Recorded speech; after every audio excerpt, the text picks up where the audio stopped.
سلامونه یو ځل بیا تاسې ټولو ته په دې هیله چې به روغ و جوړ یاست مینهوالو تاسې به زموږ ډېرې خپرونې لیدلې وي او ستاسې د خوښۍ وړ به ګرځېدلي په دې هیله چې ټولې مې خوښې شوي خو نن در باندې د اطلاعات او فرهنګ وزارت لخوا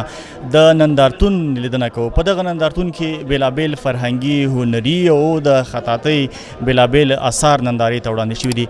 د اطلاعات او فرهنګ وزارت له معینانو لوړپوړو چارواکو سربیره ډېری لیکوال شاعران د پوهنتون استادان او همدارنګه ژورنالستان لیدو ته راغلي دي له تاسو مو هیله ده چې دغه نندارتون راسره تر پایه بدرګه کوي او د دغه نندارتون له اثارو او همدارنګه کم فرهنګي او هنري تابلوګانې چې په دغه نندارتون کې وړاندې شوي راسره ننداره وکړي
مینوالو د دغه نندارتون د لیدنې پر مهال به تاسې سره د اطلاعات او فرهنګ وزارت د ځینې چارواکو او د هغه لیدونکو مینوالو یو څو غږونه هم شریکو زموږ سره تر پایه ملتیا وکړئ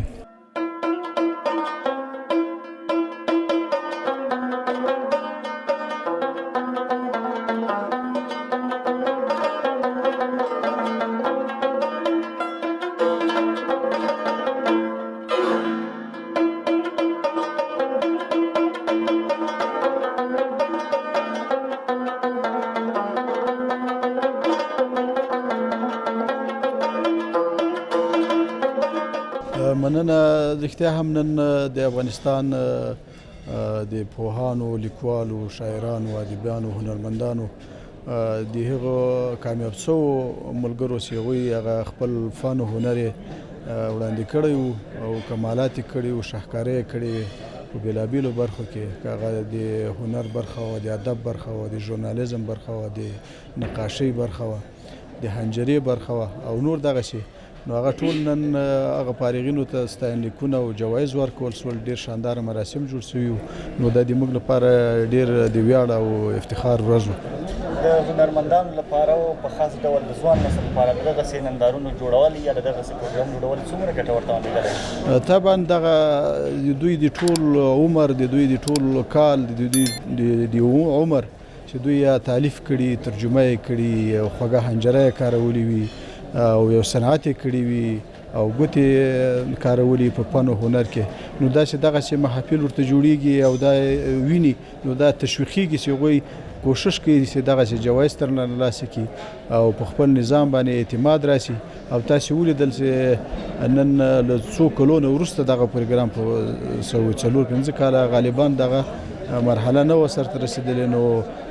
دا د ځوانانو لپاره د موږ د نوي نسل لپاره ډېر د اهمیت وړ شیوې وي او موږ امید لرو چې ځوانان تشویق شي د موږ پوهان تشویق شي او د راتلونکي لپاره کوشش وباسي. دا د تشویق او د راتلونکي خبره وکړه دا خصوصا هغه ځوانان چې په دغه ویاړنه کې برخه نه واخیستې خپل اثار نه وړاندې کړي هغوی ته مو پیغام څه دی؟ رښتیا هم ممکن له دې نه وروسته څه ګیلې هم راسي خو ټول هم په یو ځای کې نه ځایږي او دلته خو هغه د قضاوت داوران هم موجود وو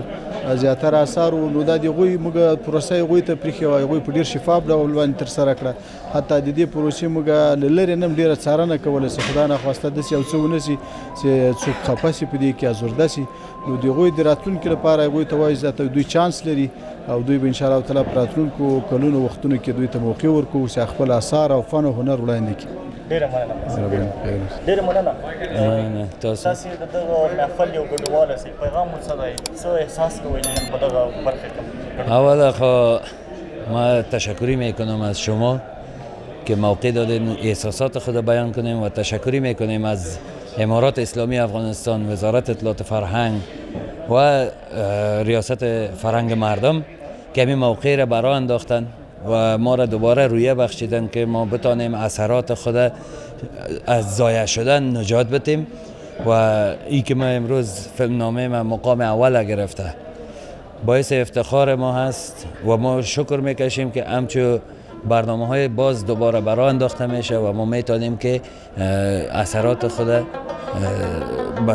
نشر برسانیم و به مردم خود به مردم جهان هنر اصیل افغانی و فرهنگ خود معرفی کنیم.